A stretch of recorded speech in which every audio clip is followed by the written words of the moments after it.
लोग गुजरात में बचपन से कहावत सुनते हैं, निशान चूक माफ, नहीं माफ नीचू निशान।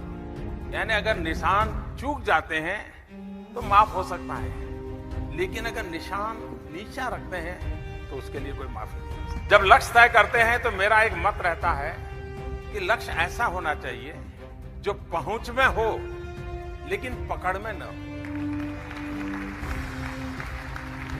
यानी लगता है भाई, मान लीजिए मुझे यहाँ छूना है, मैं कोशिश कर रहा हूं नहीं छोड़, मेरी पकड़ में नहीं है, लेकिन 1 फुट अगर जंप लगा दूं तो मैं पकड़ सकता हूं, मतलब मेरी पहुंच में है, मेरी पकड़ में नहीं।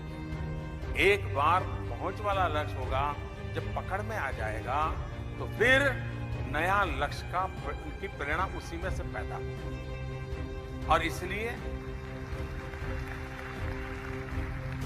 लेकिन ऐसा भी ना हो कि हम कुछ ना करने के लिए बड़े बड़े लक्ष्य की बातें करते रहें। मैंने कुछ बच्चे ऐसे देखे हैं कि ग्रेजुएशन के बाद पूछेंगे क्या करते हो, तो मैंने देखा तो वो कहते थे सीए कर रहा हूं।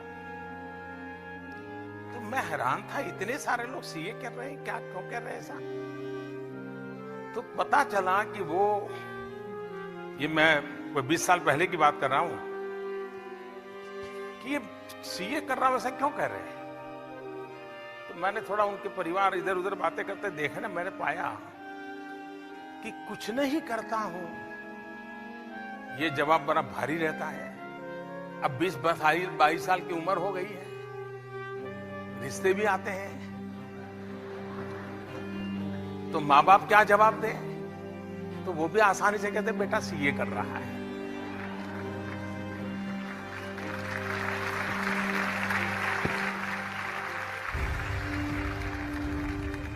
अब ये लक्ष्य नहीं है, ये तो एक प्रकार से चालबाजी है अपने आप को सुरक्षित करने की।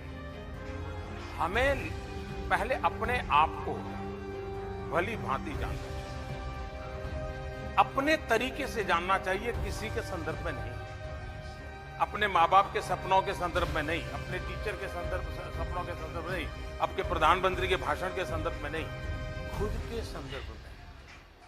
मैंने जो तय किया था पहले, क्या हुआ उसका, उससे आपको पता चलेगा हाँ मैं इतना तो कर सकता हूं।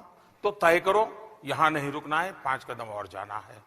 लक्ष्य अपने सामर्थ्य के साथ जुड़ा हुआ होना चाहिए और अपने सपनों की ओर ले जाने वाला होना चाहिए।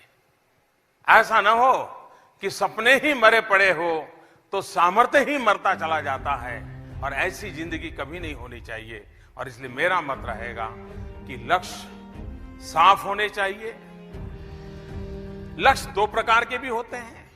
एक अंतिम लक्ष्य की प्राप्ति के लिए छोटे छोटे, आपने देखा होगा कोई जो बड़ी पहाड़ी चढ़ता है तो पहले छोटी छोटी पहाड़ियों को लक्ष्य बना करके चढ़ते चढ़ते उसको सिद्ध करके फिर अगली चोटी पे जाता है। हमने भी कोशिश यही करनी चाहिए, तब जाकर के मैं समझता हूं कि हम लक्ष्य के साथ जीवन को चला सकते हैं और उस लक्ष्य को प्राप्त कर सकते हैं। और लक्ष्य अगर प्राप्त नहीं हुआ है तो हमने एक बार इंट्रोस्पेक्ट करना चाहिए, देखना चाहिए अंदर कि मैंने तय किया था कहां कमी रही, मेरी मेहनत में कमी रही, मेरे प्लानिंग में कमी रही। इन छोटे छोटे लक्ष्य का वेरिफिकेशन करते रहेंगे तो बड़े लक्ष्य तक जाने में कोई बड़ा हादसा नहीं होगा। आप उसको आसानी से करेक्ट करते जाएंगे, पार करते जाएंगे।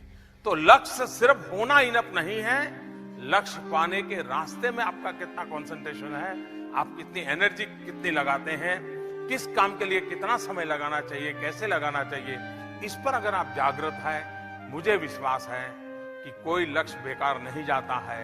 वो लक्ष्य आपको भी सामर्थ्यवान बनाता है।